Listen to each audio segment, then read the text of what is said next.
장례식장 문이 열리자 검은 정장 차림의 5딸이 천천히 들어선다. 친척들의 눈빛이 순식간에 흔들리며 술렁임이 퍼진다. 저 애들이 다 미국 교수라고? 충격에 입술을 떨며 속삭인다. 은영의 눈가에 맺힌 눈물이 떨리듯 빛난다. 억눌린 세월이 단숨에 뒤집히는 순간 장례 공기는 얼어붙는다. 내 전 재산은 종손에게만 상속한다. 변호사의 목소리가 울린다. 친척들이 비웃으며 고개를 끄덕이고 은영의 손끝이 파르르 떨린다. 봐라. 딸만 낳아도 결국 이렇게 되는 거야. 조롱이 날아든다. 은영은 숨을 고르다 끝내 고개를 숙이며 눈을 감는다. 그러나 5딸이 일제히 앞으로 나서며 차갑게 친척들을 노려본다. 큰딸 지연이 굳은 표정으로 입을 열었다. 이제부턴 우리 가족 무시하지 마세요. 둘째 지수가 단호히 선언한다. 저희 5 미국 명문대 교수입니다. 친척들의 얼굴은 차갑게 굳고 누군가는 고개를 떨군다. 은영은 울음 섞인 미소를 지으며 딸들의 손을 꼭 잡는다. 장례식장은 눈물과 전율 속에 한 여인의 설움이 해방으로 바뀐다. 감동은 나누면 더 커지죠. 이야기 전에 구독과 좋아요, 알림 설정까지 눌러주시면 매일 더 따뜻한 이야기로 찾아갈게요. 경상북도의 한 구도심 외곽, 낡은 단층집 한 채가 골목 끝자락에 자리 잡고 있었습니다. 집 앞마당에는 시들어가는 고추가 빨갛게 매달려 있었고 담장 너머로는 이웃집 텔레비전 소리가 희미하게 들려왔습니다.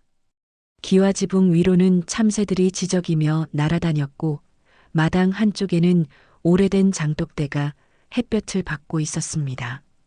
이 집에는 82의 김말순 할머니가 살고 있었습니다. 말순은 동네에서 소문난 입담꾼이었죠. 장날이면 시장 한복판에서 목청껏 자랑을 늘어놓곤 했습니다. 좌판 앞을 지나가는 사람들을 붙잡고는 자신의 집안 이야기를 늘어놓았습니다. 우리 집안은 대대로 종손이 이어져 내려왔어. 손자가 대를 잇는 게 얼마나 중요한지 아나? 제사상에 절하는 손자 손녀가 있어야 집안이 번성하는 거라고.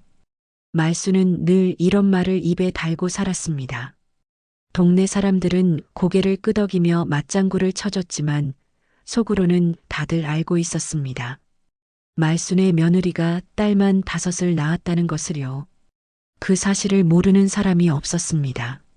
하지만 아무도 말순 앞에서는 그 이야기를 꺼내지 않았습니다. 괜히 말순의 심기를 건드렸다가는 1시간은 좋게 잔소리를 들어야 했으니까요. 정작 말순 자신의 며느리 박은영이 딸만 5을 낳자 말순의 태도는 싹 바뀌었습니다. 은영이 집안일을 아무리 열심히 해도 밥상을 정성껏 차려도 빨래를 깨끗이 해도 말순은 눈길 한 번 제대로 주지 않았습니다. 아니, 눈길을 주기는커녕 대놓고 무시했습니다. 은영이 아침 일찍 일어나 장작불을 지펴 밥을 짓고 된장찌개를 끓여 상을 차려도 말순은 한마디만 했습니다. 딸년 5이 뭐가 자랑이냐? 제사상에 숟가락 얹을 놈도 없네. 이 말을 들을 때마다 은영은 속으로 이를 꽉 깨물었습니다. 내 아이들이 어디 가서 꿀릴 줄 알아? 하지만 겉으로는 아무 말도 하지 못했습니다. 시어머니 앞에서, 친척들 앞에서 은영은 늘 고개를 숙여야 했습니다. 항변할 수도 없었고 화를 낼 수도 없었습니다. 그저 참는 것만이 은영이 할 수 있는 전부였습니다. 은영은 올해로 60입니다. 전직 초등학교 교사였던 그녀는 아이들을 가르치는 일에 보람을 느꼈지만 결혼 후에는 가정을 돌보기 위해 학교를 그만두었습니다. 시집살이가 만만치 않았고 시어머니 말순의 잔소리는 날이 갈수록 심해졌습니다. 그래도 은영은 최선을 다했습니다. 첫째 딸 지연을 낳았을 때만 해도 말순은 그럭저럭 괜찮았습니다. 첫째가 딸이면 다음엔 아들 낳겠지 하는 기대가 있었으니까요. 하지만 둘째도 딸이었습니다. 셋째도 딸이었습니다. 말순의 얼굴은 점점 굳어갔고 은영을 바라보는 눈빛은 날카로워졌습니다. 그리고 은영이 셋째 딸을 낳고 얼마 지나지 않아 남편이 갑작스러운 교통사고로 세상을 떠났습니다. 그때 은영의 나이 35, 어린 딸 셋과 뱃속에 넷째 아이를 안고 앞길이 막막했지만 은영은 주저앉지 않았습니다. 내가 이 아이들을 키워야 해. 내가 포기하면 이 아이들은 누가 돌봐? 장례식장에서 말순은 은영에게 차갑게 말했습니다. 아들 하나 못 낳더니 이제 남편까지 잃었네. 팔자가 기구해.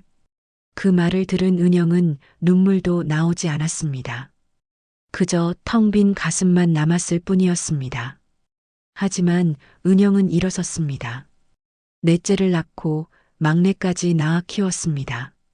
새벽 시장에 나가 좌판을 벌이고 밤에는 바느질을 했습니다. 손이 부르트고 허리가 휘어도 참았습니다. 딸들에게는 따뜻한 밥 한 끼라도 더 먹이려고 자신은 끼니를 거르기 일쑤였습니다. 그렇게 억척같이 살았습니다. 5딸 모두 똑똑하고 건강하게 자라주었지만 친척들의 시선은 차가웠습니다. 명절 때마다 친척들이 모이면 은영은 구석에 앉아 있어야 했습니다. 친척 어른들은 대놓고 말했습니다. 아들 하나 없으니 무슨 낯짝으로 명절에 오냐? 딸은 시집가면 남의 집 사람이야. 그 고생이 무슨 소용이람. 이런 말들을 들을 때마다 은영은 가슴이 찢어지는 것 같았습니다. 하지만 참았습니다. 딸들 앞에서 약한 모습을 보이고 싶지 않았으니까요. 딸들은 엄마의 그런 마음을 알았는지 모르는지 학교에서는 누구보다 열심히 공부했습니다. 큰딸 지연은 반에서 늘 1등을 했고 둘째 지수는 수학 경시대회에서 금상을 받아왔습니다. 셋째 지혜는 과학 발명품을 만들어 전시회에 나갔고 넷째 지연은 따뜻한 마음씨로 반장을 맡아 친구들을 잘 이끌었습니다. 막내 지원은 피아노를 배우고 싶다고 조르다가 은영이 중고 피아노를 구해주자 밤낮으로 연습에 매진했습니다. 은영은 딸들이 책상 앞에 앉아 공부하는 모습을 보며 속으로 다짐했습니다. 너희들이 당당하게 살 수 있도록 해줄게. 아무한테도 고개 숙이지 않고 살 수 있게 해줄 거야. 엄마가 받은 서름은 너희들만큼은 받지 않게 해줄게. 그렇게 세월이 흘렀습니다. 딸들은 하나둘 대학에 진학했고 장학금을 받으며 공부했습니다. 은영은 뿌듯했지만 친척들의 냉대는 여전했습니다. 명절 때마다 친척 어른들은 은영을 구석으로 몰아세웠습니다. 아들 없는 집안이 무슨 제사를 지내. 그냥 조촐하게 해. 손자 없으면 누가 대를 이어. 딸들은 다 시집가면 끝이야. 이런 말을 들을 때마다 은영은 입술을 깨물었습니다. 말수는 더했습니다. 제사상을 차릴 때마다 은영을 나무랐습니다. 내가 아들을 못 낳아서 우리 집안이 이 꼴이야. 조상님들께 얼굴을 들 수가 없네. 창피해서 어디 나가지도 못하겠어. 은영은 대꾸하지 않았습니다. 대꾸해봤자 상황만 나빠질 뿐이었습니다. 그저 묵묵히 일을 했습니다. 제사상을 차리고 마당을 쓸고 시어머니의 식사를 챙겼습니다. 약을 드릴 시간이 되면 물컵을 들고 방으로 들어갔고 이불을 개고 빨래를 했습니다. 그렇게 참고 또 참았습니다. 그러던 어느 가을날이었습니다. 아침 햇살이 마당에 부서지던 날 전화벨이 울렸습니다. 은영은 설거지를 하다 말고 물기 묻은 손을 앞치마에 닦으며 전화를 받았습니다. 수화기 너머로 떨리는 목소리가 들렸습니다. 어머니가 돌아가셨어요.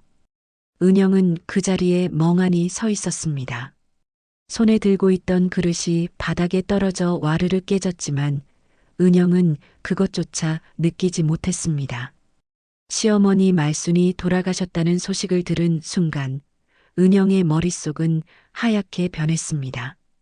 평생 자신을 무시하고 구박했던 그 사람이 이제 정말로 이 세상에 없다는 사실이 믿기지 않았습니다.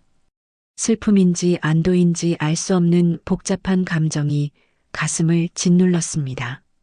하지만 은영은 곧 정신을 차렸습니다. 감정에 빠져 있을 시간이 없었습니다. 장례 준비를 해야 했으니까요. 은영은 서둘러 검은 옷을 꺼내 입고 장례식장으로 향했습니다. 차 안에서도 계속 생각했습니다. 이제 뭐가 달라질까? 아니야, 달라질 게 없어. 친척들은 여전히 나를 무시할 거야. 은영은 한숨을 깊게 내쉬었습니다. 장례식장에 도착하자마자 친척들이 하나둘 모여들기 시작했습니다. 말순의 오빠 아들인 조카, 여동생의 딸들, 먼 친척까지 빈소 앞은 금세 사람들로 가득 찼습니다. 은영은 상주로서 절을 받으며 앉아 있었지만 친척들의 수군거림이 귓전을 파고들었습니다. 딸만 5 낳은 집이 무슨 제사를 지내겠어. 아이고, 불쌍한 말순 언니. 아들 하나 없으니 대를 이을 사람도 없고 참 기가 막힌 노릇이야.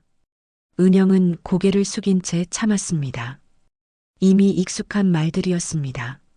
하지만 들을 때마다 가슴이 무너져 내리는 것 같았습니다.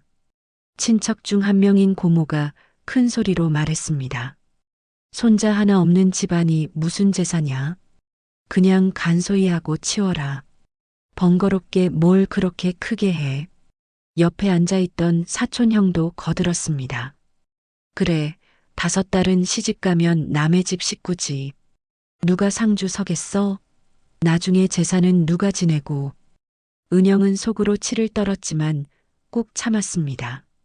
여기서 말대꾸했다가는 상황만 더 나빠질 게 뻔했습니다. 대신 은영은 조용히 자리에서 일어나 빈소를 정돈했습니다. 영정 사진을 바르게 놓고 꽃을 다듬고 향을 피웠습니다. 그 모습을 본 친척 중 한 명이 비아냥거렸습니다. 아무리 잘해봤자 소용없어. 아들 못 낳은 건 변하지 않는데. 은영의 손이 잠깐 멈칫했지만 곧 다시 움직였습니다. 아무 일 없다는 듯이 일을 계속했습니다. 그 순간 은영의 눈에 눈물이 맺혔지만 흘리지 않았습니다. 울면 진다는 것을 은영은 너무나 잘 알고 있었습니다. 저녁이 되자 친척들은 식사를 하며 더욱 목소리를 높였습니다. 술이 몇 잔 들어가자 말들이 거칠어졌습니다. 은영이는 참 팔자가 기구해. 남편도 일찍 잃고 딸만 5 낳고 시어머니한테도 평생 눈치 보며 살았잖아. 그래도 자식 복은 있는 거 아니냐? 애들이 다 건강하게 컸잖아. 건강하게 컸다고 뭐가 달라져? 딸은 결국 시집 가면 끝이야. 제사도 못 지내고. 은영은 그 자리를 피해 밖으로 나왔습니다. 장례식장 뒤편 작은 벤치에 앉아 밤하늘을 올려다봤습니다. 별이 총총히 빛나고 있었습니다. 은영은 가슴 깊은 곳에서 울음이 터져 나올 것 같았지만 꾹 눌렀습니다. 대신 휴대전화를 꺼내 딸들에게 연락했습니다. 큰딸 지연에게 먼저 전화를 걸었습니다. 신호음이 몇 번 울린 후 지연의 목소리가 들렸습니다.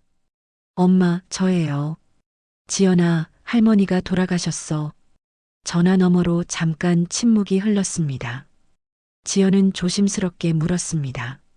엄마, 괜찮으세요? 응, 괜찮아. 장례 준비하느라 정신없어서. 엄마, 우리 다 모레 비행기 타고 갈게요. 제가 동생들한테 다 연락할게요. 아니야, 바쁘잖니. 그냥 마음만 받을게. 미국에서 여기까지 오는 게 쉬운 일이 아니잖아. 지연의 목소리가 단호해졌습니다. 엄마, 이번만큼은 꼭 가야 해요. 엄마 혼자 두고 어떻게 안 가요? 제가 다 알아볼게요. 걱정 마세요. 은영은 더 이상 말리지 않았습니다. 사실 딸들이 와준다면 그보다 든든한 일이 없었습니다. 하지만 동시에 걱정도 되었습니다. 애들이 오면 친척들이 또 뭐라고 할까? 괜히 상처받는 건 아닐까? 전화를 끊고 빈소로 돌아온 은영은 다시 자리에 앉았습니다. 친척들은 여전히 수군거리고 있었습니다. 고모가 은영을 보더니 말했습니다. 은영아, 딸들한테 연락했니? 올 거야? 네, 고모. 애들이 미국에서 온대요. 미국에서? 에이, 그냥 말만 그렇게 하는 거지. 바쁜데 어떻게 와? 그냥 위로 전화나 한 통 할 거야. 은영은 대답하지 않았습니다. 하지만 속으로는 확신이 들었습니다. 아니야. 우리 딸들은 꼭 올 거야. 내 딸들은 그런 애들이 아니야. 그날 밤 은영은 빈소 옆 작은 방에서 잠을 청했습니다. 하지만 잠이 오지 않았습니다. 평생 시어머니 말순에게 들었던 말들이 머릿속을 맴돌았습니다. 딸년 5이 뭐가 자랑이냐? 아들 못 낳은 주제에 제사상에 숟가락 얹을 놈도 없네. 그 말들이 귓가에 생생하게 들렸습니다. 은영은 이불을 뒤집어 쓰고 눈을 감았습니다. 내 딸들은 자랑스러워. 어디 내놔도 꼴리지 않아. 그런데 왜 나는 평생 고개를 숙여야 했을까? 왜 나는 당당할 수가 없었을까? 은영의 눈에서 눈물이 주르르 흘러내렸습니다. 다음 날 아침 은영은 일찍 일어나 빈소를 정돈했습니다. 과일을 새로 깎아 올리고 국화꽃을 바꿔 꽂았습니다. 문상객들이 하나둘 들어오기 시작했고 은영은 절을 받으며 하루를 시작했습니다. 그렇게 하루가 또 지나갔습니다. 이틀째 되는 날 저녁 은영은 휴대전화를 확인했습니다. 지연에게서 문자가 와 있었습니다. 엄마, 내일 아침 도착해요. 동생들 다 같이 가요. 조금만 기다려요. 은영은 그 문자를 보며 처음으로 마음이 놓였습니다. 애들이 온다. 우리 딸들이 온다. 하지만 친척들은 여전히 의심스러운 눈초리로 말했습니다. 정말 올까? 미국에서 여기까지 오는 게 쉬운 일이 아닌데. 바쁘다고 안 올 거야. 요즘 젊은 애들이 부모 일에 무슨 관심이 있겠어. 은영은 아무 말도 하지 않았습니다. 대신 속으로 조용히 기다렸습니다. 내일이면 모든 게 달라질 거라는 예감이 들었습니다. 은영은 창밖을 바라보며 생각했습니다. 이번 장례식은 달라질 거야. 분명히 3일째 되는 날 아침이 밝았습니다. 은영은 새벽같이 일어나 빈소를 정돈했습니다. 영정 앞에 놓인 국화꽃을 다듬고 향을 새로 피웠습니다. 오늘 딸들이 온다는 생각에 은영의 손길은 평소보다 더 세심했습니다. 과일을 반듯하게 깎아 올리고 재상을 깨끗이 닦았습니다. 마음 한편으로는 설렘이, 다른 한편으로는 걱정이 교차했습니다. 애들이 무사히 도착할까? 오랜 비행에 힘들지는 않을까? 그리고 친척들이 우리 딸들한테 또 무슨 말을 할까? 은영은 손을 멈추고 잠시 생각에 잠겼습니다. 하지만 곧 고개를 저었습니다. 아니야, 걱정하지 말자. 우리 딸들은 강한 아이들이야. 아침 식사 시간이 되자 친척들이 모여들었습니다. 장례식장 식당에서 식사를 하며 친척들은 또다시 수군거렸습니다. 은영이 딸들 온다고 했는데 안 보이네. 그럴 줄 알았어. 미국에서 무슨 수로 와. 그냥 핑계 댄 거지 뭐. 요즘 젊은 애들은 부모 일에 관심도 없어. 자기 일 바쁘다고 안 올 거야. 고모가 은영에게 다가와 말했습니다. 은영아, 딸들이 정말 오기는 하는 거니? 아직도 안 보이는데. 은영은 조용히 대답했습니다. 네, 고모님. 오전에 도착한다고 했어요. 에이, 그래도 믿기지가 않네. 미국이 어디라고. 하루 이틀에 오는 데가 아니잖아. 은영은 더 이상 대꾸하지 않았습니다. 설명해봤자 소용없다는 걸 알았으니까요. 대신 조용히 자리를 떠나 밖으로 나왔습니다. 장례식장 입구 쪽을 바라보며 은영은 휴대전화를 꺼냈습니다.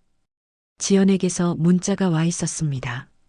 엄마, 인천공항 도착했어요. 지금 차 타고 가고 있어요. 1시간 정도 걸릴 것 같아요. 은영의 얼굴에 미소가 번졌습니다. 드디어 딸들이 오고 있었습니다. 은영은 가슴이 두근거렸습니다. 얼마나 오랜만에 5딸을 한꺼번에 보는 걸까? 큰딸 지연은 작년 설에 잠깐 들렀었고 나머지 딸들은 일 때문에 거의 오지 못했습니다. 은영은 딸들 얼굴을 떠올리며 입가에 미소를 지었습니다. 1시간이 지나고 은영은 장례식장 입구에서 기다렸습니다. 멀리서 검은색 승합차 한 대가 천천히 다가오는 게 보였습니다. 차가 멈추고 문이 열렸습니다. 가장 먼저 내린 사람은 큰딸 지연이었습니다. 단정한 검은색 정장 차림의 지연은 은영을 보자마자 달려왔습니다. 엄마, 지연아. 은영은 딸을 끌어안았습니다. 지연의 품에서 익숙한 향기가 났습니다. 곧이어 둘째 지수, 셋째 지혜, 넷째 지연, 막내 지원이 차례로 내렸습니다. 5딸 모두 검은색 정장을 차려입고 있었습니다. 머리는 단정하게 뒤로 넘겼고 화장은 최소한으로 했습니다. 하지만 그 모습만으로도 품격이 느껴졌습니다. 엄마, 우리 왔어요. 엄마, 많이 힘드셨죠? 딸들은 은영을 둘러싸고 안았습니다. 은영은 그제야 눈물을 흘렸습니다. 그동안 참았던 모든 감정이 한꺼번에 터져 나왔습니다. 딸들은 조용히 엄마의 등을 토닥였습니다. 아무 말도 하지 않았지만 그 손길만으로도 충분했습니다. 잠시 후 5딸은 은영과 함께 빈소로 들어갔습니다. 친척들은 5딸이 들어서는 모습을 보고 눈이 휘둥그레졌습니다. 고모가 옆 사람에게 속삭였습니다. 저 애들이 은영이 딸들이야? 정말 미국에서 온 거야? 옷차림 좀 봐. 보통이 아닌데? 5딸은 차례로 할머니 영정 앞에 절을 올렸습니다. 한 명 한 명 정성스럽게 삼배를 드렸습니다. 평생 자신들을 무시했던 할머니였지만 딸들은 예를 갖췄습니다. 은영은 그 모습을 보며 가슴이 뭉클했습니다. 이렇게 예의 바른 아이들로 키웠구나. 절을 마친 후 큰딸 지연이 친척들에게 정중하게 인사했습니다. 안녕하세요. 저는 큰딸 지연입니다. 먼 길 오시느라 고생하셨습니다. 둘째 지수도 고개를 숙여 인사했습니다. 안녕하세요. 둘째 지수입니다. 셋째 지혜, 넷째 지연, 막내 지원도 차례로 인사를 했습니다. 친척들은 어색하게 고개를 끄덕였습니다. 뭐라고 대답해야 할지 몰라 하는 표정이었습니다. 평소에는 그렇게 말이 많던 사람들이 갑자기 조용해졌습니다. 고모가 먼저 입을 열었습니다. 아이고, 애들이 다 컸네. 근데 정말 미국에서 온 거야? 큰딸 지연이 차분하게 대답했습니다. 네, 어제 비행기 타고 왔습니다. 뭐 하는 애들이야? 직장은 있고? 지연은 잠깐 망설였지만 은영이 옆에서 조용히 말했습니다. 애들이 다 교수야. 미국에서 대학 교수로 일하고 있어. 순간 빈소 안의 공기가 얼어붙었습니다. 친척들은 서로 눈빛을 교환했습니다. 고모가 다시 물었습니다. 교수? 5이다? 네, 5이다요. 사촌 형이 어색하게 웃으며 말했습니다. 아니, 그게 말이 돼? 5이 다 교수라니. 둘째 지수가 조용히 말했습니다. 저희는 모두 박사학위를 받고 현재 미국 대학에서 교수로 재직 중입니다. 친척들은 입을 다물지 못했습니다. 평소에 딸은 쓸모없다고 하던 사람들이 교수 5이라는 말 앞에서 할 말을 잃었습니다. 고모는 어색한 미소를 지으며 말했습니다. 아이고, 그랬구나. 은영이가 복이 있네. 자식 복이 있어.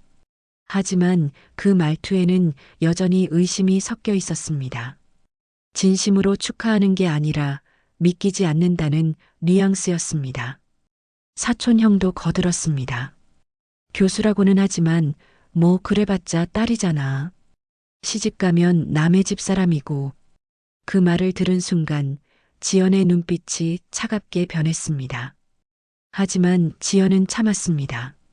지금은 할머니 장례식장이었으니까요. 대신 조용히 고개를 숙이고 자리에 앉았습니다. 다른 딸들도 마찬가지였습니다. 아무 말 없이 엄마 옆에 나란히 앉았습니다. 은영은 딸들의 손을 꼭 잡았습니다. 딸들도 엄마의 손을 꼭 잡아 답했습니다. 그 순간 은영은 확신했습니다. 이제 달라질 거야. 우리 딸들이 나를 지켜줄 거야. 은영의 눈에 다시 눈물이 맺혔지만 이번에는 슬픔의 눈물이 아니었습니다. 희망의 눈물이었습니다. 그날 저녁 친척들은 여전히 수군거렸지만 예전과는 분위기가 달랐습니다. 딸들이 온 후로 은영을 대놓고 무시하는 사람이 줄어들었습니다. 하지만 여전히 의심하는 눈초리는 남아 있었습니다. 정말 교수일까? 혹시 거짓말하는 건 아닐까? 그런 눈빛들이 은영과 딸들을 향했습니다. 다음 날 아침 장례식장은 평소보다 더 많은 문상객으로 북적였습니다. 소문이 퍼진 모양이었습니다. 은영의 딸 5이 모두 미국에서 교수로 일한다는 이야기가 동네에 알려지자 궁금증을 참지 못한 사람들이 하나둘 찾아왔습니다. 빈소 앞에는 줄이 길게 늘어섰고 사람들은 5딸을 힐끔힐끔 쳐다보며 수군댔습니다. 저 애들이 다 교수래. 미국 대학 교수라던데 정말일까? 글쎄, 옷차림은 그럴싸한데. 5딸은 엄마 옆에 나란히 앉아 조문객들에게 정중히 인사했습니다. 한 사람 한 사람에게 고개를 숙이며 감사 인사를 전했습니다. 조문객 중 한 명이 큰딸 지연에게 물었습니다. 아가씨, 미국에서 뭐 하신다고 했죠? 지연은 차분하게 대답했습니다. 의학을 가르치고 있습니다. 의학? 의대 교수세요? 네, 그렇습니다. 조문객은 감탄하듯 고개를 끄덕였습니다. 다음 사람이 둘째 지수에게 물었습니다. 둘째 따님은요? 경제학을 가르치고 있습니다. 경제학 교수라니 대단하시네요. 셋째 지혜는 물리학, 넷째 지연은 심리학, 막내 지원은 음악학을 가르친다고 대답했습니다. 조문객들은 입을 다물지 못했습니다. 5딸이 모두 박사이자 교수라는 사실이 믿기지 않는다는 표정이었습니다. 하지만 딸들의 차분한 태도와 품격 있는 말투를 보니 거짓말 같지는 않았습니다. 빈소 한쪽에서 친척들이 모여 속삭였습니다. 진짜 교수인가 봐. 말하는 거 보니까. 그래도 믿기지가 않네. 딸만 낳아서 평생 무시당하던 집안이. 세상 참 모를 일이야. 고모가 다가와 은영에게 말했습니다. 은영아, 내 딸들 정말 대단하구나. 내가 몰랐네. 은영은 조용히 미소 지었습니다. 평생 딸은 쓸모없다고 말하던 고모가 이제 와서 칭찬하니 기분이 묘했습니다. 하지만 은영은 아무 말도 하지 않았습니다. 그저 고개만 끄덕였습니다. 점심시간이 되자 친척들과 조문객들이 식당으로 이동했습니다. 5딸도 엄마를 따라 식당으로 갔습니다. 식사를 하며 사촌 형이 슬쩍 물었습니다. 그런데 너희들 급여는 얼마나 받니? 미국 교수면 많이 받겠지? 큰딸 지연은 잠깐 망설였습니다. 개인적인 질문이었지만 무례하게 대답하고 싶지 않았습니다. 지연은 조심스럽게 말했습니다. 그건 개인적인 부분이라 말씀드리기 어렵습니다. 사촌 형은 어색하게 웃었습니다. 아, 그래? 뭐, 그럴 수도 있지. 하지만 표정에는 불만이 가득했습니다. 옆에 앉아있던 다른 친척이 끼어들었습니다. 미국 대학 교수면 연봉이 억대는 되겠네? 둘째 지수가 차분하게 대답했습니다. 저희는 일에 대한 보람으로 일하고 있습니다. 돈이 전부는 아니에요. 친척은 비웃듯 말했습니다. 에이, 그래도 돈은 중요하지. 아무리 교수래도 결국 돈 벌려고 하는 거잖아. 셋째 지혜가 조용히 말했습니다. 저희는 학생들을 가르치는 일이 좋아서 하고 있습니다. 물론 생활은 안정적이지만 그게 전부는 아니에요. 친척들은 서로 눈빛을 교환했습니다. 딸들의 대답이 마음에 들지 않는다는 표정이었습니다. 평생 딸은 쓸모없다고 무시하던 사람들이 이제 딸들이 성공했다고 하니 질투와 시샘이 섞인 눈빛을 보냈습니다. 식사를 마치고 다시 빈소로 돌아왔을 때 예상치 못한 일이 벌어졌습니다.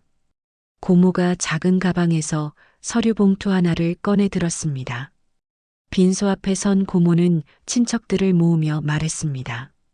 자, 여러분. 잠깐 모여주세요. 중요한 이야기가 있습니다. 친척들이 하나둘 모여들었습니다. 은영도 의아한 표정으로 고모를 바라봤습니다. 고모는 봉투에서 서류를 꺼내 들었습니다. 이건 말순 언니가 생전에 작성하신 유언장입니다. 변호사 이폐하에 작성된 공식 문서예요. 은영의 얼굴이 굳어졌습니다. 유언장이라니. 시어머니 말순이 유언장을 남겼다는 사실을 은영은 전혀 몰랐습니다. 고모는 서류를 펼쳐 읽기 시작했습니다. 본인 김말순은 본 유언장을 통해 재산 상속에 대한 의사를 밝힙니다.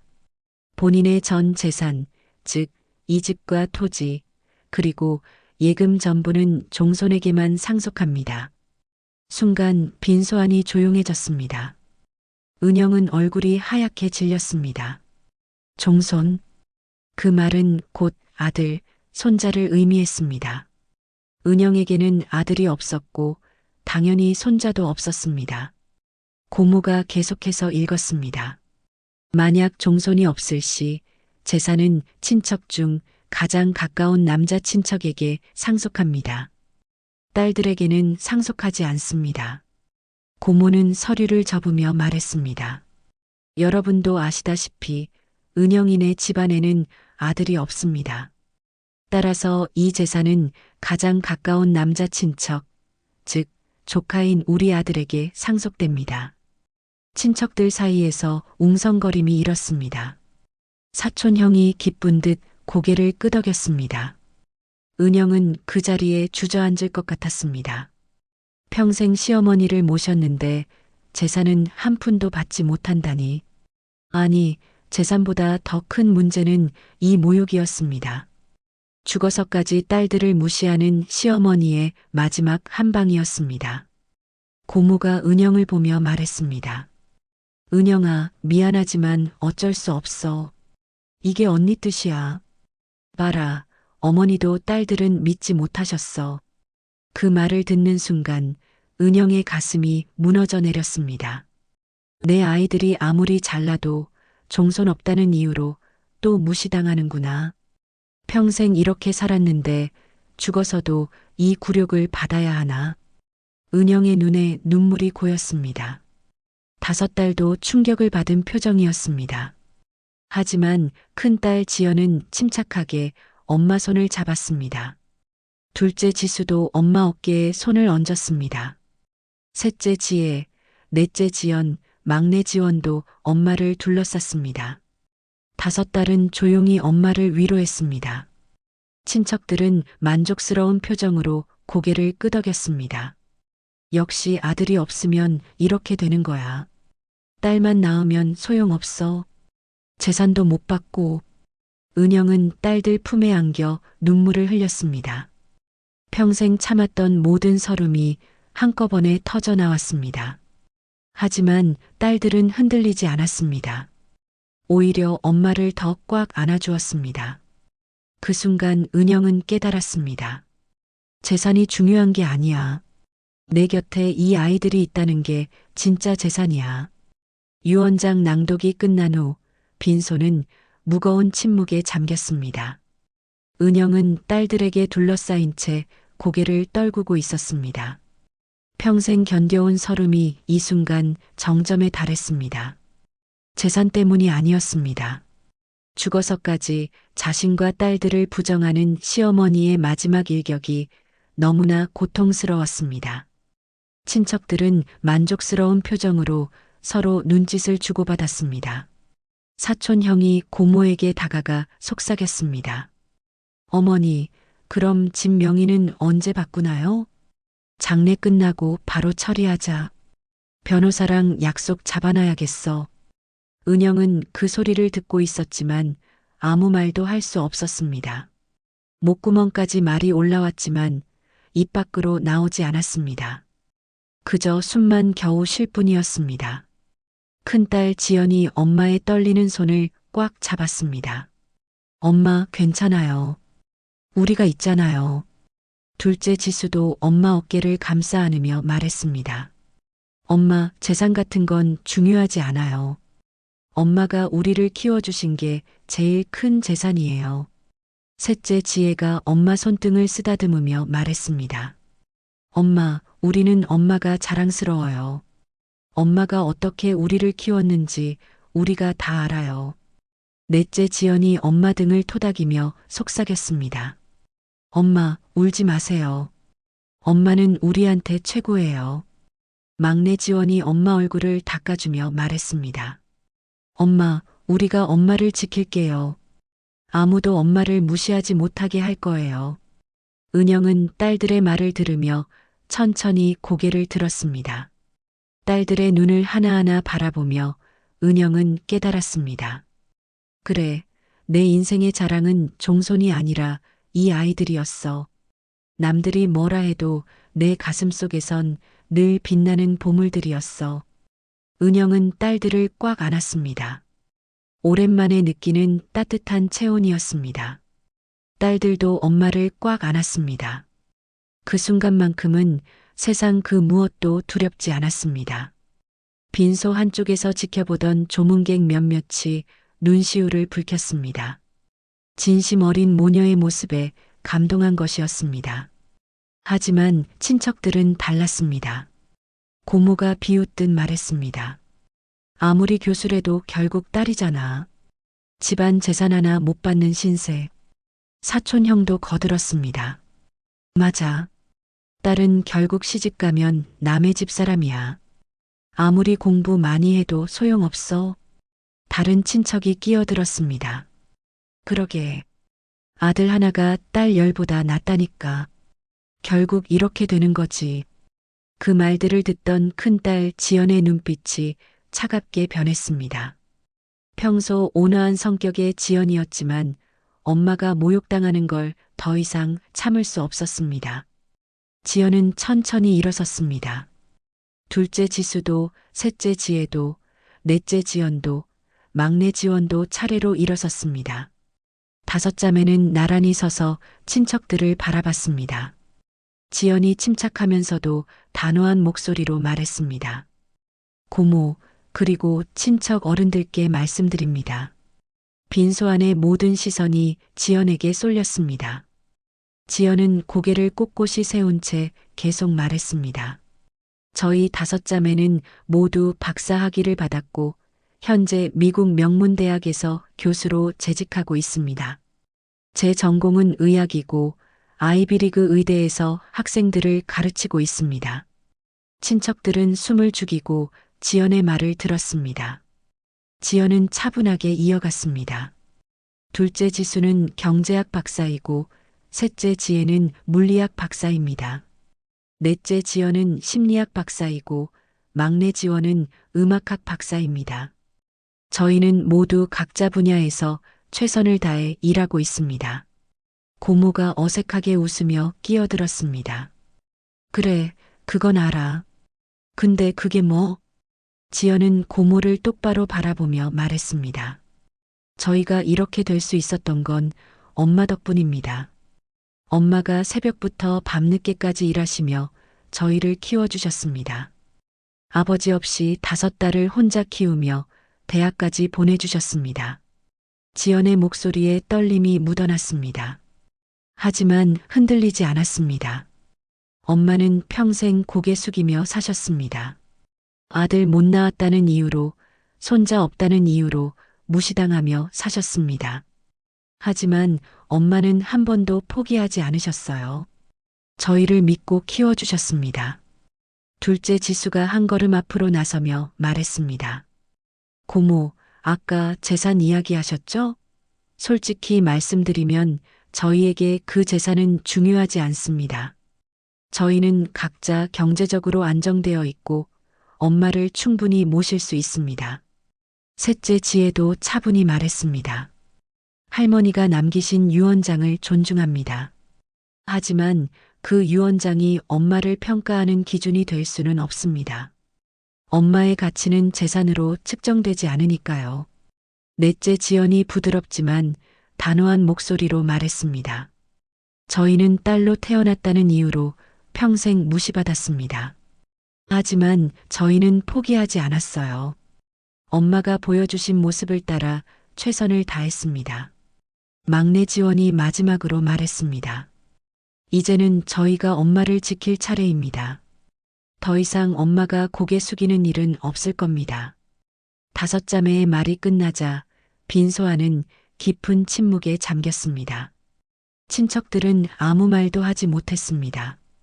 평소 그렇게 말이 많던 사람들이 입을 다물고 있었습니다. 조문객 중 몇몇은 고개를 끄덕이며 박수를 쳤습니다. 작은 박수 소리가 빈소 안에 울려 퍼졌습니다. 은영은 딸들 뒤에서 눈물을 흘렸습니다. 하지만 이번에는 슬픔의 눈물이 아니었습니다. 자랑스러움과 감동의 눈물이었습니다. 내 딸들이 이렇게 컸구나. 나를 지켜주는 든든한 기둥이 되어 주었구나. 고모는 어색한 표정으로 자리를 떴고 사촌 형도 말없이 뒤를 따랐습니다. 다른 친척들도 하나둘 자리를 비웠습니다. 더 이상 은영과 딸들을 함부로 대할 수 없다는 걸 깨달은 것이었습니다. 빈소에는 은영과 다섯 딸, 그리고 몇몇 진심 어린 조문객만 남았습니다. 지연이 엄마에게 다가와 말했습니다. 엄마, 이제 괜찮으세요? 은영은 고개를 끄덕이며 미소 지었습니다. 그래, 엄마는 괜찮아. 너희들이 있어서 엄마는 행복해. 다섯 딸은 다시 한번 엄마를 안았습니다. 그 모습을 본 조문객 한 분이 조용히 말했습니다. 저렇게 훌륭한 딸들을 키운 어머니가 진짜 대단한 거지. 재산보다 더 큰 걸 남긴 거야. 은영은 그 말을 듣고 가슴이 벅차올랐습니다. 평생 무시당하며 살았지만 이제는 달라질 것 같았습니다. 딸들이 자신을 지켜주고 있었으니까요. 그날 저녁 빈소는 조용했습니다. 대부분의 친척들이 자리를 떴고 은영과 다섯 딸만 남아 있었습니다. 빈소 옆 작은 방에서 딸들은 엄마를 위해 차를 끓여주었습니다. 큰딸 지연이 따뜻한 차를 은영에게 건네며 말했습니다. 엄마, 이거 드세요. 하루 종일 고생하셨어요. 은영은 차를 받아들고 한 모금 마셨습니다. 따뜻한 온기가 목을 타고 내려갔습니다. 은영은 딸들을 하나하나 바라보며 말했습니다. 너희들 덕분에 엄마가 힘을 낼 수 있었어. 고마워. 둘째 지수가 엄마 옆에 앉으며 말했습니다. 엄마, 고마워하실 것 없어요. 당연한 일이에요. 엄마가 평생 우리를 지켜주셨잖아요. 이제는 우리가 엄마를 지킬 차례예요. 셋째 지혜도 엄마 무릎에 손을 얹으며 말했습니다. 엄마, 우리 어렸을 때 기억나세요? 엄마가 새벽에 일어나서 도시락 싸주시던 거. 우리는 다 알고 있었어요. 엄마가 우리 몰래 우시던 것도 알고 있었어요. 은영의 눈에 다시 눈물이 맺혔습니다. 딸들이 다 알고 있었다니. 숨기려고 했던 눈물을, 참으려고 했던 고통을 딸들이 다 느끼고 있었다니. 넷째 지연이 부드럽게 말했습니다. 엄마, 우리 명절 때마다 친척들이 엄마한테 심하게 말하는 거 다 들었어요. 어렸을 때는 무슨 말인지 잘 몰랐지만 크면서 다 이해했어요. 그때마다 얼마나 분했는지 몰라요. 막내 지원이 엄마 손을 꽉 잡으며 말했습니다. 엄마, 우리는 엄마 딸로 태어난 게 자랑스러워요. 엄마가 우리를 키우느라 얼마나 고생하셨는지 다 알아요. 그래서 우리는 더 열심히 공부했어요. 엄마한테 당당한 딸이 되고 싶었어요. 은영은 딸들을 하나씩 안아주었습니다. 그동안 표현하지 못했던 사랑을 이 순간 쏟아부었습니다. 딸들도 엄마를 꽉 안았습니다. 오랜만에 느끼는 따뜻한 시간이었습니다. 잠시 후 큰딸 지연이 조심스럽게 말했습니다. 엄마, 할머니 유언장 때문에 속상하시죠? 은영은 잠깐 망설였지만 솔직하게 대답했습니다. 재산이 아까워서가 아니야. 그냥 죽어서까지 너희들을 무시하는 게 너무 슬펐어. 너희들이 얼마나 훌륭한 아이들인데. 둘째 지수가 단호하게 말했습니다. 엄마, 할머니는 시대가 달랐어요. 그 시대에는 아들이 전부였으니까요. 하지만 이제는 달라요. 딸도 아들만큼, 아니, 그보다 더 훌륭할 수 있다는 걸 우리가 증명했잖아요. 셋째 지혜가 덧붙였습니다. 맞아요. 엄마, 할머니 유언장은 할머니 생각일 뿐이에요. 그게 엄마의 가치를 결정하는 건 아니에요. 엄마는 우리한테 최고예요. 은영은 딸들의 말을 들으며 마음이 조금씩 편안해졌습니다. 그래, 딸들 말이 맞았습니다.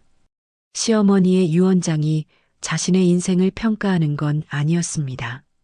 자신이 키운 딸들이야말로 진짜 자랑이었습니다. 그때 밖에서 소란스러운 소리가 들렸습니다. 은영과 딸들이 나가보니 고모와 사촌 형이 다시 돌아와 있었습니다. 그런데 이번에는 변호사로 보이는 남자를 대동하고 있었습니다. 고모가 은영을 보며 말했습니다. 은영아, 이분은 말순 언니 유언장 집행을 맡으신 변호사님이야. 재산 상속 절차를 빨리 진행하려고 모셔왔어. 은영은 아무 말도 하지 않았습니다. 이미 예상했던 일이었습니다. 변호사는 서류 가방에서 몇 장의 문서를 꺼냈습니다. 안녕하세요. 저는 김말순 여사님의 유언 집행을 맡은 변호사 이정민입니다. 유언장에 따르면 고인의 재산은 종손, 즉 남자 후손에게 상속되며 종손이 없을 경우 가장 가까운 남자 친척에게 상속됩니다. 변호사는 사촌형을 가리키며 말했습니다. 따라서 이 재산은 조카분께 상속됩니다. 며느리분과 따님들께는 상속 대상에서 제외됩니다. 큰딸 지연이 차분하게 물었습니다. 변호사님, 그 유언장은 법적으로 유효한 문서입니까? 변호사는 고개를 끄덕였습니다. 네, 공증을 받은 문서이므로 법적 효력이 있습니다. 지연이 다시 물었습니다. 그렇다면 저희 어머니께서는 평생 시어머니를 모셨는데 그에 대한 보상은 없습니까? 변호사는 난처한 표정을 지으며 말했습니다. 유언장에 명시되어 있지 않으므로 법적으로는 어렵습니다. 둘째 지수가 끼어들었습니다. 변호사님, 저희는 법적 다툼을 원하는 게 아닙니다. 다만 엄마가 평생 헌신한 것에 대한 최소한의 존중은 있어야 하지 않을까요? 변호사는 잠시 침묵했습니다. 사실 변호사도 이 상황이 불편했습니다. 평생 헌신한 며느리가 아무것도 받지 못하는 건 법적으로는 문제없지만 도덕적으로는 문제가 있었습니다. 고모가 짜증스럽게 말했습니다. 법이 그렇다잖아. 어쩔 수 없어. 말순 언니 뜻이니까 따라야지. 사촌 형도 거들었습니다. 미안하지만 이건 이모의 결정이야. 우리가 어떻게 할 수 없어. 그 순간 셋째 지혜가 조용히 말했습니다. 고모, 사촌 오빠, 저희는 그 재산을 원하지 않습니다. 가져가세요. 하지만 한 가지만 기억해 주세요. 지혜는 친척들을 똑바로 바라보며 계속 말했습니다. 그 재산은 할머니 것이 아니라 우리 엄마의 땀과 눈물로 지켜진 겁니다. 엄마가 평생 집안일을 하고 할머니를 모시며 지킨 재산이에요. 법적으로는 여러분 것일지 몰라도 도덕적으로는 엄마 것입니다. 넷째 지연이 덧붙였습니다. 그 집에서 엄마가 흘린 눈물을, 엄마가 견뎌낸 고통을 잊지 마세요. 여러분이 그 집에 들어갈 때마다 엄마의 희생을 기억하시길 바랍니다. 막내 지원이 마지막으로 말했습니다. 저희는 이제 엄마를 모시고 미국으로 갈 겁니다. 엄마는 더 이상 이곳에서 고개 숙이며 살지 않으실 거예요. 저희가 엄마를 행복하게 모실 겁니다. 은영은 딸들의 말을 들으며 깊은 감동을 받았습니다. 딸들이 이렇게까지 자신을 생각해 주다니. 은영은 고개를 들어 친척들을 바라봤습니다. 더 이상 고개 숙일 필요가 없었습니다. 딸들이 자신의 든든한 기둥이 되어 주었으니까요. 고모와 사촌 형은 어색한 표정으로 서 있었습니다. 변호사는 서류를 가방에 넣으며 말했습니다. 그럼 상속 절차는 장례가 끝난 후에 진행하겠습니다. 변호사와 친척들이 나간 후 빈소는 다시 조용해졌습니다. 은영은 딸들을 바라보며 말했습니다. 너희들 덕분에 엄마가 용기를 얻었어. 이제 엄마는 괜찮아. 큰딸 지연이 엄마 손을 잡으며 말했습니다. 엄마, 이제 시작이에요. 우리가 엄마를 지킬 거예요. 장례 마지막 날 아침이 밝았습니다. 발인을 앞두고 빈소는 다시 사람들로 붐볐습니다. 친척들과 동네 사람들이 마지막 조문을 하기 위해 모여들었습니다. 은영과 다섯 딸은 검은 상복을 단정히 입고 영정 앞에 나란히 앉아 있었습니다. 하루 전과는 분위기가 달랐습니다. 은영의 얼굴에는 비장함과 동시에 평온함이 깃들어 있었고 딸들의 눈빛에는 흔들리지 않는 결연함이 담겨 있었습니다. 오전 10시 영결식이 시작되었습니다. 사회자가 단상에 올라 식순을 진행했습니다. 조문객들이 차례로 분향하고 절을 올렸습니다. 친척들도 하나둘 앞으로 나와 마지막 인사를 했습니다. 고모가 영정 앞에서 절을 하며 울먹였습니다. 언니 잘 가세요. 편히 쉬세요. 하지만 그 눈물이 진심인지는 알 수 없었습니다. 사촌 형도 절을 했지만 표정에는 이미 재산을 생각하는 듯한 여유가 묻어났습니다. 은영은 그 모습을 보며 씁쓸한 미소를 지었습니다. 사람들은 결국 자기 이익만 생각하는구나. 영결식이 끝나고 운구 준비가 시작되었습니다. 상여가 준비되고 영정을 들 사람들이 자리를 잡았습니다.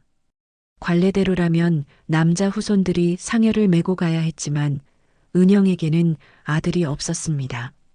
친척들이 웅성거렸습니다. 아들도 없고 손자도 없는데 누가 상여를 메지? 남자 친척들이 메야 하는 거 아니야? 사촌 형이 나서며 말했습니다. 제가 메겠습니다. 조카로서 마땅한 일이죠. 다른 남자 친척들도 하나둘 나섰습니다.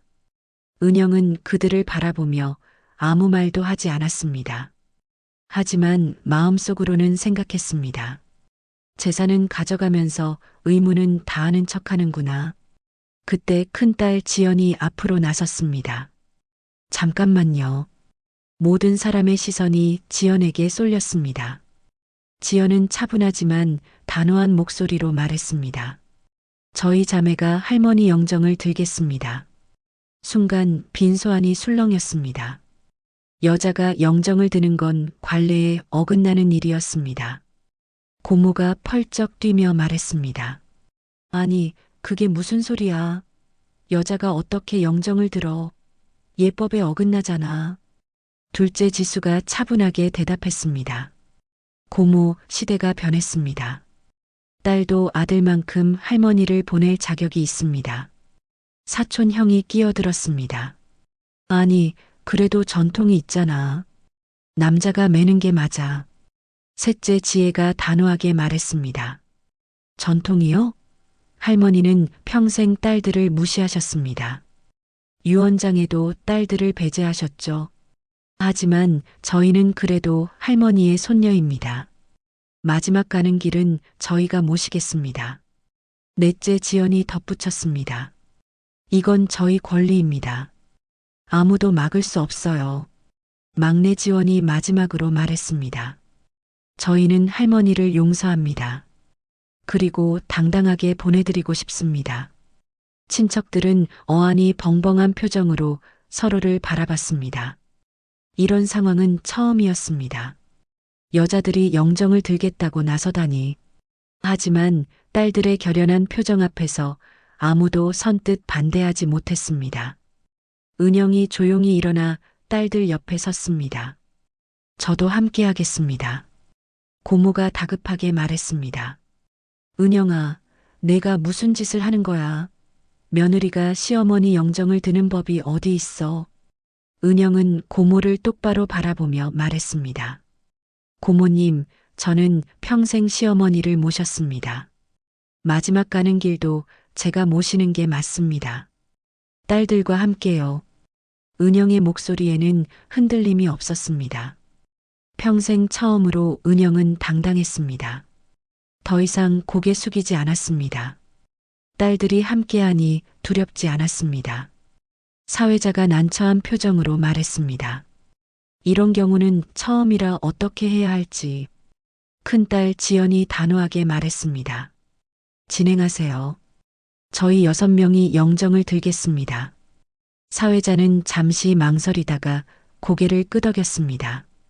조문객 중 일부는 고개를 가로저었지만 일부는 박수를 쳤습니다. 특히 여성 조문객들이 박수를 쳤습니다. 한 중년 여성이 크게 말했습니다. 잘하는 일이에요. 딸도 자식인데 왜 못하겠어요? 다른 여성도 거들었습니다. 맞아요. 아들만 자식이고 딸은 자식 아닌가요? 당연히 딸들이 모실 수 있어요. 박수 소리가 점점 커졌습니다. 친척들은 난처한 표정으로 서 있었지만 더 이상 반대하지 못했습니다. 분위기가 완전히 바뀌어 버렸기 때문입니다. 드디어 웅구가 시작되었습니다. 은영과 5딸이 영정 사진을 들었습니다. 6명의 여인들이 나란히 서서 할머니의 마지막 길을 함께 했습니다. 영정을 든 그들의 모습은 숙연하면서도 당당했습니다. 조문객들은 숙연히 지켜봤고 일부는 눈물을 흘렸습니다. 장례식장을 나서며 은영은 고개를 들어 하늘을 바라봤습니다. 맑은 가을 하늘이 눈부셨습니다. 은영은 속으로 중얼거렸습니다. 어머님, 저는 평생 고개 숙이며 살았습니다. 하지만 오늘만큼은 당당합니다. 제 딸들이 이렇게 훌륭하게 자라주었으니까요. 영정을 든 채 걸어가는 동안 주변 사람들이 속삭였습니다. 저 여자 대단하네. 딸만 5 낳아 모시받았는데 결국 저렇게 당당하게 모시네. 교수 5을 키워냈다며? 정말 대단한 어머니야. 아들 낳는 게 다가 아니구나. 딸을 저렇게 키우는 게 진짜 능력이지. 고모는 뒤에서 그 모습을 보며 복잡한 표정을 지었습니다. 평생 딸을 무시했는데 결국 딸들이 가장 훌륭하게 할머니를 보내드리는 모습을 보니 뭐라 말할 수가 없었습니다. 장지로 가는 버스 안에서 은영은 딸들과 나란히 앉았습니다. 큰딸 지연이 엄마 손을 잡으며 말했습니다. 엄마, 수고하셨어요. 정말 멋있었어요. 은영은 미소 지으며 대답했습니다. 너희들이 있어서 가능했어.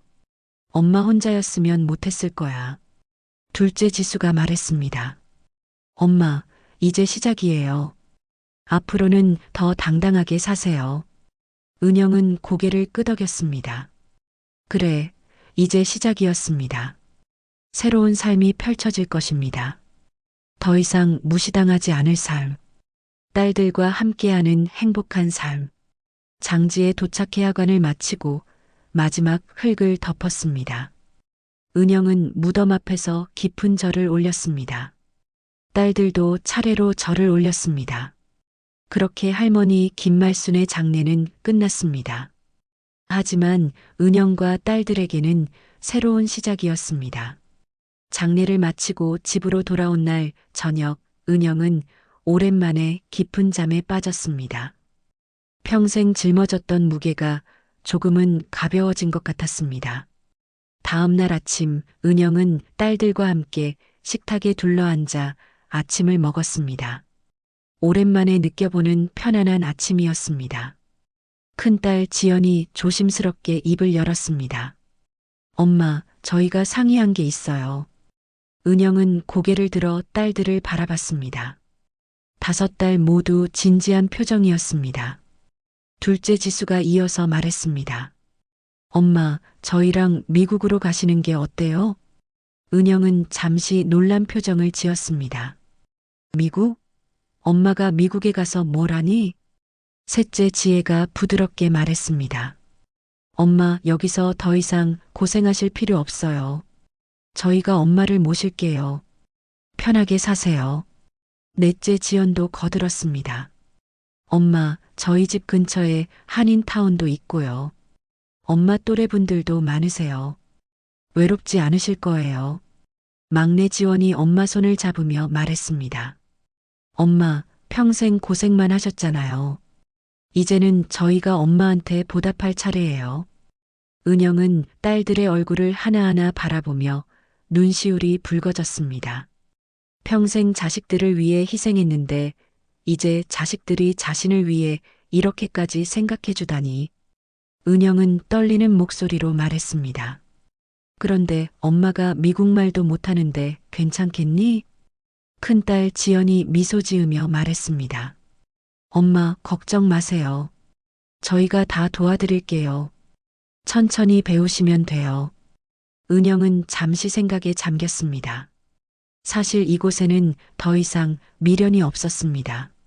시어머니도 돌아가셨고 친척들과도 사이가 좋지 않았습니다. 딸들과 함께 새로운 삶을 시작하는 것도 나쁘지 않을 것 같았습니다. 은영은 천천히 고개를 끄덕였습니다. 그래, 엄마가 너희들 따라갈게. 딸들의 얼굴에 환한 미소가 번졌습니다. 5자매는 엄마를 꽉 안았습니다. 은영도 딸들을 안으며 눈물을 흘렸습니다. 이번에는 행복의 눈물이었습니다. 며칠 후 은영은 이사 준비를 시작했습니다. 오래된 집을 정리하며 추억들이 하나씩 떠올랐습니다. 젊은 시절 남편과 함께 살던 기억, 딸들을 키우며 고생했던 순간들, 시어머니에게 구박받던 날들. 모든 게 주마등처럼 스쳐 지나갔습니다. 하지만 이제는 그 모든 것을 내려놓을 때였습니다. 집을 비우기 전날 동네 사람들이 찾아왔습니다. 이웃 할머니 한 분이 은영의 손을 잡으며 말했습니다. 은영 씨, 정말 가시는 거예요? 네, 딸들이랑 미국으로 갈 거예요. 아이고, 그동안 고생 많았어요. 이제라도 편하게 사니 다행이에요. 딸 복이 있으시네요. 다른 이웃도 말했습니다. 은영 씨 딸들 소문 다 들었어요. 교수 5을 키우셨다며? 정말 대단하세요. 우리 동네 자랑이에요. 은영은 고개를 숙이며 인사했습니다. 평생 무시당하며 살았는데 이제 와서 칭찬을 듣는 게 낯설었습니다. 하지만 기분은 나쁘지 않았습니다. 출국 전날 은영은 마지막으로 시어머니 산소를 찾았습니다. 딸들과 함께 무덤 앞에 섰습니다. 은영은 무덤을 바라보며 조용히 말했습니다. 어머님, 저 이제 떠납니다. 평생 고개 숙이고 살았지만 이제는 당당하게 살겠습니다. 제 딸들이 저를 지켜주니까요. 어머님은 끝내 제 딸들을 인정하지 않으셨지만 저는 제 딸들이 자랑스럽습니다. 편히 쉬세요. 은영은 깊은 절을 올렸습니다. 딸들도 차례로 절을 올렸습니다. 무덤을 떠나며 은영은 뒤를 돌아보지 않았습니다. 이제 앞만 보고 걸어갈 일만 남았습니다. 공항으로 가는 날 고모와 몇몇 친척들이 배웅을 나왔습니다. 고모는 어색한 표정으로 은영에게 다가왔습니다. 은영아, 잘 가라. 건강하게 잘 살아. 은영은 짧게 대답했습니다. 네, 고모님도 건강하세요. 더 이상 할 말이 없었습니다. 고모는 잠시 망설이다가 조용히 말했습니다. 내가 그동안 너한테 심하게 했지. 미안해. 은영은 잠시 고모를 바라보다가 고개를 끄덕였습니다. 괜찮아요. 다 지나간 일이에요. 은영은 더 이상 원망하고 싶지 않았습니다. 용서는 아니었지만 그냥 내려놓고 싶었습니다. 은영은 딸들과 함께 출국장으로 들어갔습니다. 비행기 안에서 은영은 창밖을 바라봤습니다. 구름 위로 펼쳐진 하늘이 끝없이 넓었습니다. 큰딸 지연이 옆에서 물었습니다. 엄마, 괜찮으세요? 은영은 미소 지으며 대답했습니다. 응, 엄마는 괜찮아. 아니, 엄마는 행복해. 딸들이 엄마를 바라보며 미소 지었습니다. 은영은 딸들의 손을 하나씩 잡았습니다. 이 손들이 자신을 지켜줄 것입니다. 더 이상 혼자가 아니었습니다. 몇 달 후, 은영은 미국에서 새로운 삶을 시작했습니다. 딸들 근처에 작은 집을 얻어 살았고, 한인타운에서 새로운 친구들도 사귀었습니다. 한국에서는 평생 고개 숙이며 살았지만 이곳에서는 당당했습니다. 사람들은 은영을 교수 5을 키운 대단한 어머니라고 불렀습니다. 어느 날 은영은 한인타운 카페에서 새로 사귄 친구들과 차를 마시고 있었습니다. 친구 한 분이 물었습니다. 은영 씨, 어떻게 딸 5을 다 박사로 키우셨어요? 비결이 뭐예요? 은영은 잠시 생각하다가 대답했습니다. 비결은 없어요. 그냥 믿었어요. 내 딸들을 믿었고 포기하지 않았어요. 세상이 뭐라고 해도 내 딸들은 보물이라고 생각했어요. 친구들은 감동한 표정으로 고개를 끄덕였습니다. 은영은 창밖을 바라보며 속으로 중얼거렸습니다. 나의 세계는 바뀌었어. 손자가 없어도 아들이 없어도 내 딸들이 나를 빛내주고 있어. 이제 나는 당당해. 저녁이 되어 집으로 돌아온 은영은 딸들에게서 온 문자를 확인했습니다. 5딸 모두 안부를 물었습니다. 은영은 하나하나 답장을 보내며 미소 지었습니다. 창밖으로 노을이 아름답게 물들고 있었습니다. 은영은 그 노을을 바라보며 생각했습니다.